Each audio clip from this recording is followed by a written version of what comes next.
So first of all, I would like to thank Elanco Animal Health for the invitation to present today in the third International Beef Symposium.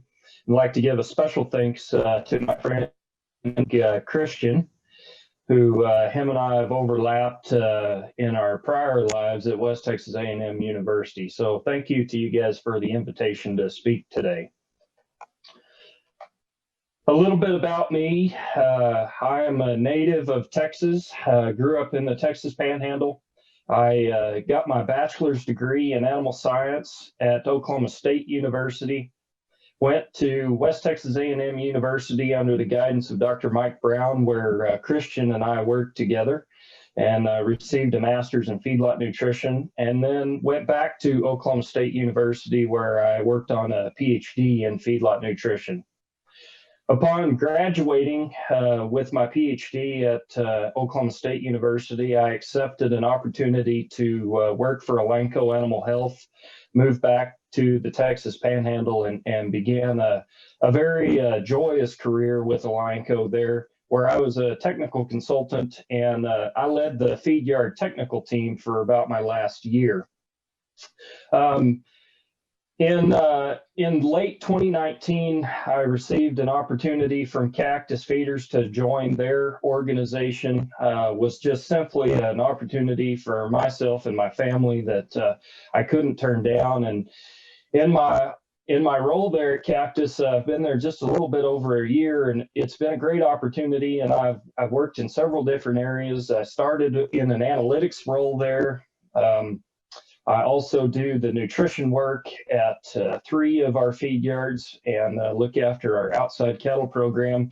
And then recently here, about 30 days ago, I have taken over the cow lease program for Cactus Feeders. So as I present to you today, I will be talking about, one is, who is Cactus Feeders? I'm assuming most of you guys have probably heard about Cactus, but I'll give you a little bit of background about us and our philosophy, because that really does play into the role of feed efficiency and profitability and sustainability. And it's something that we take very serious as an organization. And then lastly, I will wrap up with some discussion around what role Rumensin plays in feed efficiency and profitability. So I always kind of like to start with some disclaimers first. One is, obviously I worked for Elanco for 5.5 years. Really enjoyed my time there. Great people, great organization. And two is this presentation will be very U.S. centric, as you'll see some of the stuff as we go through there. But I hope you'll be able to take some stuff away that you can apply into your own operations as well. So who is Cactus? Cactus Feeders is one of the largest suppliers of animal protein in the country. We kind of have 3 different businesses, I guess, if you will. First and foremost would be the history of Cactus would be our cattle feed yard operations. We have 10 feed yards across the Texas Panhandle and Southwest Kansas, where we would at any one time have about 500,000 head of cattle on feed. The other thing is we have a cow-calf lease program to where we're working with the cow-calf sector of the industry. And then lastly, this would be a fairly recent addition to the Cactus portfolio, and to where we are actually in the swine business. There's a lot of folks that don't realize that, but we have swine operations in primarily South Carolina and Iowa. So I really want to start with our mission statement, if you will, because Cactus Feeders really is in the food business. Not just the cattle business. And we like to say within the halls of Cactus and at our feed yards and operations that we exist to feed hungry people, our family, friends, and neighbors. And so it's something that we really take pride in, having responsibilities within each of the communities that we work in, and then obviously raising the safest, high quality protein that we can. At the forefront of our mission is animal welfare, and our product is a well cared for animal, whether that is a beef animal or a pig. And from the cattle side, as I mentioned, we have about 500,000 head of cattle in our care at all times, and it's something that we take very seriously. Just a little bit of fact here about Cactus and the way we operate. Each week, we market about 20,000 head of cattle, roughly. And from those cattle, we produce 12 million pounds of boneless red meat. And from that red meat, if you think about this from a 4-ounce serving standpoint, we produce more than 56 million meals each week. And again, that's something that we take pride in and that we take seriously. And as we do this, right, we are very passionate about finding ways to produce more food while using fewer resources at a lower cost. And so I think it's something that all of us as producers, feedlot operators, nutritionists, we take very seriously. And that's really one of the main reasons, right, as it plays into sustainability. The other interesting thing about Cactus is that we are an employee-owned company, 100% owned by the employees and our people, and our employees are something that we take very seriously. Christian had asked me to speak briefly about, how we are managing through the COVID situation. Obviously, this is something that has affected all of our lives, and I hope that each and every one of you are staying healthy. But it's definitely something that we've had to navigate through in our organization. And to be quite frankly, we're probably still learning best ways to navigate this. And I would say at the forefront of this, we're doing everything we can not to disrupt daily operations at the places where animals must be cared for and fed. Taking care of our people, making sure that we're using separate break rooms, trying to keep everyone as healthy and safe as we can. And I hope you guys have been able to achieve the same. It's definitely been some interesting times, and I'll speak more about this here in a minute as we talk about feed yard profitability, because the COVID situation has definitely played a role in some of that. So as we transition here a little bit on what role does feed efficiency play in profitability and sustainability, I think first we must kind of background ourselves just a little bit and get a good understanding of what drives economics of feeding cattle. For us here in the U.S., there are really 4 main drivers of profitability of feeding cattle. The first is purchase price. Obviously, that is a big cost, and the old saying is bought right is half sold. And being able to get cattle purchased correctly, project cattle to determine their value is very important. Second in that would be our input costs, and we'll spend some time talking about this more here in a bit, but obviously some of those can be processing costs, medicine, feed, which we will talk about a lot, and then yardage and obviously interest. And there may be others along the way, but those input costs make a big impact into the budget. Next would be how many cattle make it to the primary market. For us, primarily we sell carcasses in our business, and so for us, we talk about how many carcasses we're able to merchant at their value. And so what falls out there, obviously, would be any death loss in railers. And then lastly, it would be the output value of the product that we produce. And I just show the equation here, obviously, is weight times value equals gross return. And you'll notice that that weight is in big, bold letters, because this is some of the work actually from my PhD work, where we could see that 74 to upwards of that, even close to 90, I think, in some cases, % of the value of an animal is actually what they weigh the day we market them. And this plays in a lot as we talk about the feed efficiency piece of this as well. So I really want to start this with a little bit of a scenario situation here, and we'll kind of track this all the way through and then come back to it at the end. But This is just a kind of a break-even projection that one might run on a 700-pound steer, which would be a pretty average animal that we would place into one of our feed yards. And I heard the other day on a presentation that all of these numbers are wrong, but they're just here for us to kind of play with. So take these as you will. So let's assume here today, and this would be pretty reasonable, that we paid $135 a hundredweight for this steer. And we fed him for 200 days. We project him to eat 20 pounds per day of dry matter, gain 3 pounds a day, lose 2.5%, have a processing cost of $15, a med cost of $5. Our feed costs $250 a ton. We got a little bit of freight and interest. So at the end of the day, as we look at this with our death loss of 2.5%, as I talk about the animals that make it all the way to the end, we're at 97.5 of those.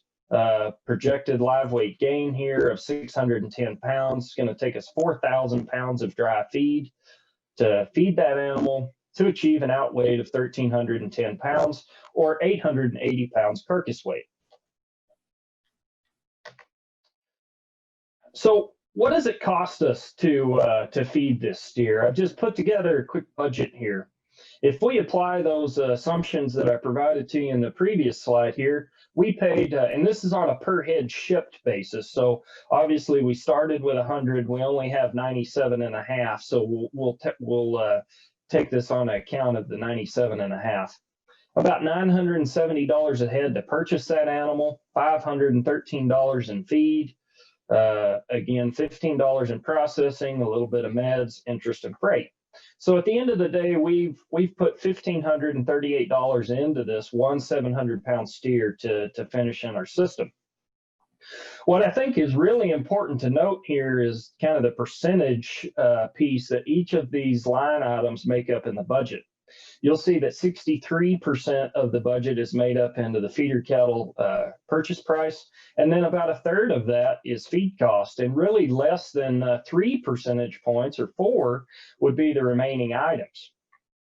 If we do a quick break even on this on a live basis, we must sell this animal at $117 per hundredweight on a live basis to break even, or $175 in a carcass weight standpoint. So you can see that feed cost makes up 39 cents and 58 cents of those two break evens respectively. And probably the big take home message here, right, is after we've purchased that animal, 90% of the remaining costs in the budget are associated with feed. So if we think about that, it becomes very critical for us to think about how we optimize feed. It is obviously the biggest piece of the budget left over after we've bought him. Just a couple of comments here, and these are just straight from myself opinions, but I would say this is an art rather than a science, and we'll talk about this more in a bit. There's a couple of things that play into this. One, obviously, is ration cost on a dry matter basis. I'll kind of pose us to think about maybe ration cost per megacal of energy, however you guys use it, whether that's metabolizable energy or net energy for gain. And really, as we talk about it, our goal is to maintain or is to maximize energy intake over the feeding period, not on a single day. So a couple things we've got to do there is optimize dry matter intake, maintain gut health through the feeding period. That basically plays into a proper transition period, proper feed management, ration consistency, grain processing, roughage inclusion, and even feed additive inclusion that can help us here as well. I want to show you just a quick, this is just an intake chart that I pulled out of our system today on a typical pen of cattle that we would have, where we would start these cattle, have a transition process, and then really basically get them to top ration. And our goal here is to minimize the day-to-day variation. So on the bottom here, this is dry matter intake. These cattle for the lifetime in the pen have eaten 21 pounds. And this is the as-fed line in the green. But our goal would be to minimize day-to-day variation, get them stepped up in a smooth manner, and get to this peak of intake here as quickly and safely as we can, such that we can basically maintain this throughout the feeding period. As I talked about the impacts that COVID has had, one of the big things that's played into our operation is we've had to hold cattle much longer than projected because of instability at the packing plants. And so these transition periods and this intake management becomes critical to being able to hold cattle and keep cattle on feed for longer days on feed. What you'll see in some instances where this isn't done correctly is these cattle will quickly fall off feed towards the end. And there's some reasons why some of that could occur. You know, I think one of those is proper rumen health. I'm gonna stick to kind of this. I'm gonna call it a little bit of a legendary figure here, if you will, and it was actually published in 1965 in the Journal of Dairy Science by Montgomery and Baumgart. But this would be our classical understanding of how intake works. So here on the left, we have intake. I'm going to call this dry matter intake. And on the bottom is nutritive value. So whether you want to think about that as metabolizable energy or NEG of the ration, however, you know, nutrient availability and composition of the ration increases. So we know that that early on, right, the thing that limits dry matter intake here on this solid bar and energy intake, overall energy intake in the dash line, early on until we get to some energy threshold, physical fill of the rumen limits intake. Later on, chemostatic or some energy feedback mechanisms are what limits intake. Now, I would propose that we should make one quick adjustment to this here, to this chart. This chart poses that always will we maintain energy intake as we increase energy density of the ration while dry matter intake decreases. I would offer that as we get out here to some point and we get too much energy in the ration, right, we can reduce dry matter intake and ultimately impact cattle to where we also reduce overall energy intake. So as we think about this, right, in theory, in a perfect world, I think one could suggest that that we would always want to be right here, where we have the highest total possible energy intake with the least amount of dry matter. That would be our proper metric of feed efficiency. But what I would tell you is I think it depends. I think there are situations here to where we absolutely want to maximize energy intake through the feeding period. But there are various scenarios in which we could be, I believe we could be between either of these two red bars. And I'm a little bit risk averse as inherent to my nature. I wouldn't want to be too close to this cliff here. For certain situations that might occur, management might not be quite as good as we'd like it, or we get into a situation where we have to hold cattle. We can get into a situation where we can really have a detrimental effect on energy intake. The other thing that I would tell you is this is dependent upon the cost per unit of energy, whatever you want to use as the denominator here.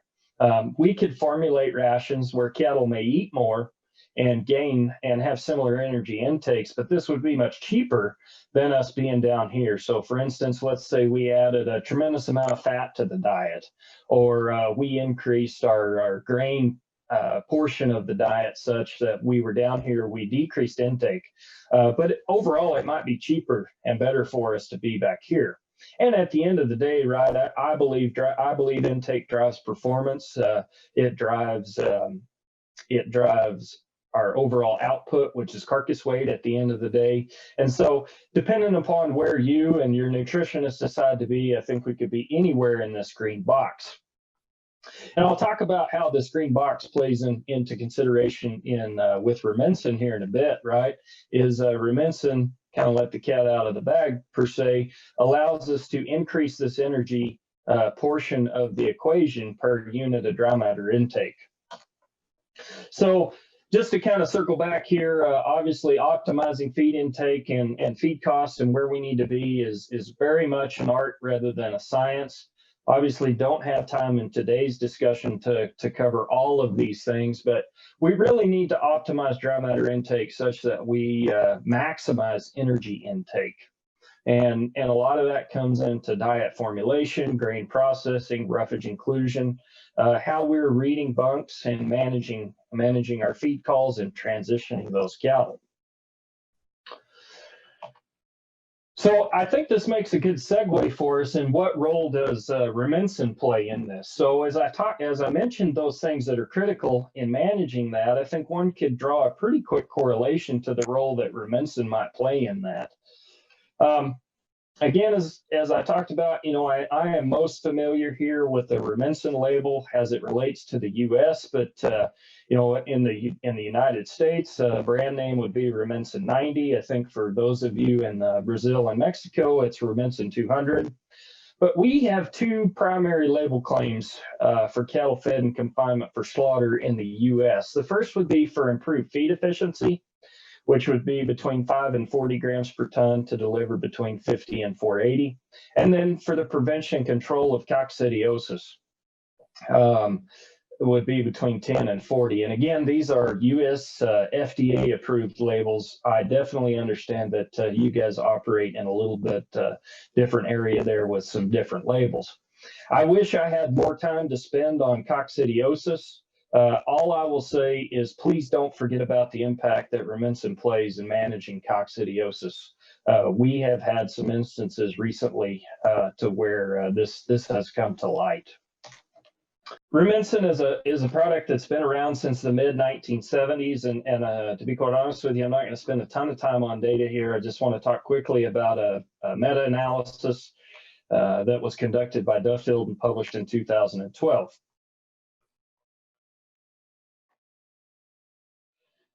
They used a meta-analysis approach to look at the effects of Rumensin on intake gain and feed efficiency, looked at several different published papers from 1970 to 2010 with a wide range of geographic locations, doses, and diets. And you can see that in this publication, the doses that were published range from 0 to upwards of 60 parts per million here. And again, recall where we're at from a label perspective.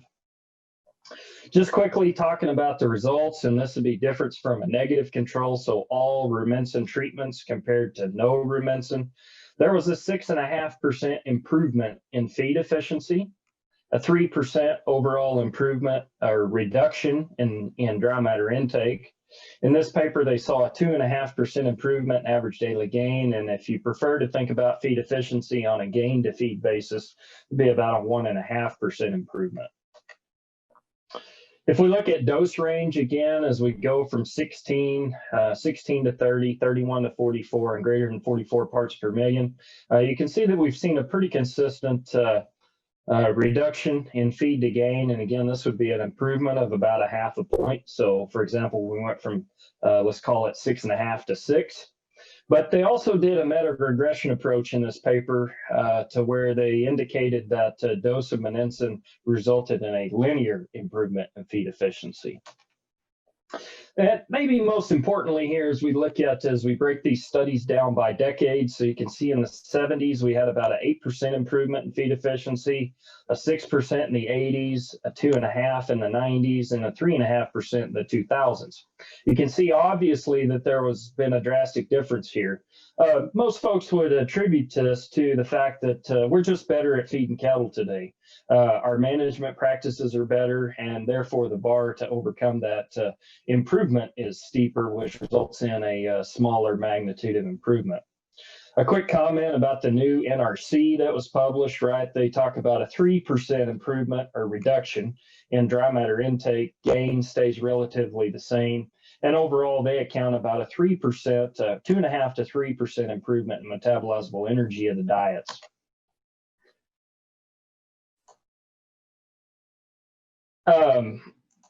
So just to wrap things up here quickly, and we bring this back to our 700-pound steer scenario, we can assume here today that Rumensin, if we weren't feeding it, would result in a 3% increase in dry matter intake.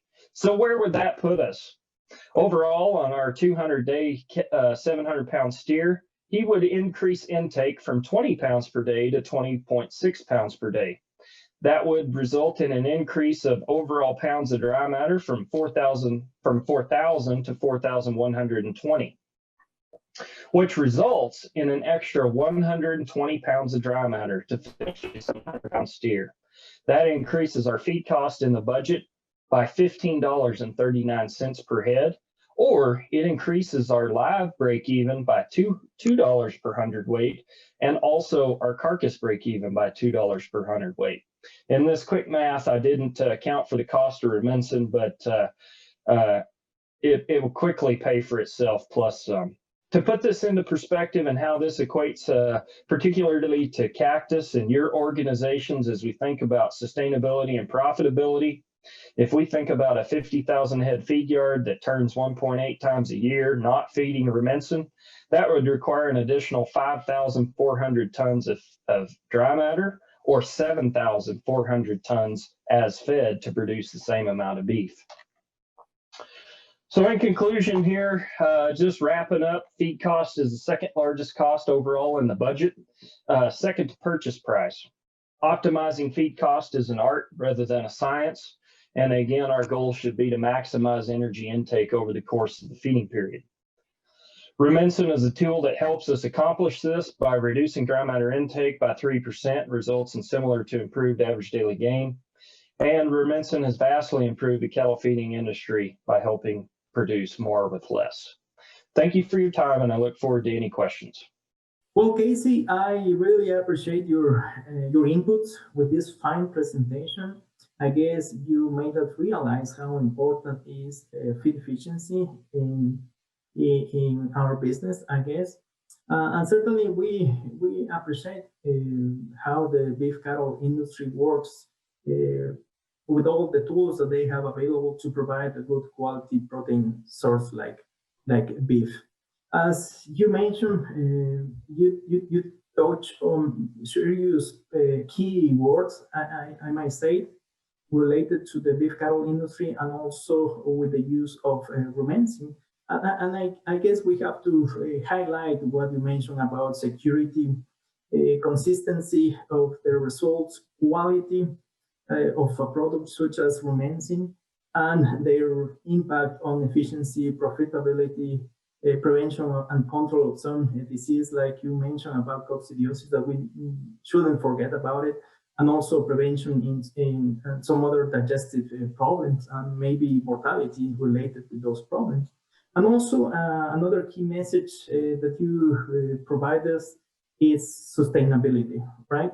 So related to that, you made it clear how the use of Rumensin have helped us to reduce the use of resources to deliver the same amount of protein, right, through the beef and the carcass weight that we have on our feed yards. And in addition to that, I was gonna ask you to provide some common appreciation that you guys have right now about carbon footprint in the feedlot industry. How are you guys looking into that? Yeah, Christian, thanks for the question. Carbon footprint, obviously, as we think about it today here in the U.S., I think would be in overall sustainability. How do we most efficiently use the resources that we have, and again, primarily feed, right? That would be our largest input cost, and use that most efficiently to produce as much carcass weight per animal as we can. And I think how do we sequester those carbons ultimately and turn them into protein, whether they're in the form of most of them obviously be in the form of carbohydrates, and then from grain here and forage in our situation. But that would be our biggest driver is really just trying to be efficient with the feed that we have and try to turn that into protein. Perfect, and we agree with that. And it's all part of a system, right? The beef cattle is a really nice example of a biological system that helps to contribute with those type of definitions that we are dealing with in these current moments. And as part of the system, of the production system, as you mentioned, it's not just the diet, it's also the management, it's also the good use of some feed additives that we have around, such as rumensin. I guess as Elanco, we are committed to work with our customers like yourselves to help us through that, to navigate through those problems that we face these days. And with that, I guess we can go ahead and see we have some questions from the audience.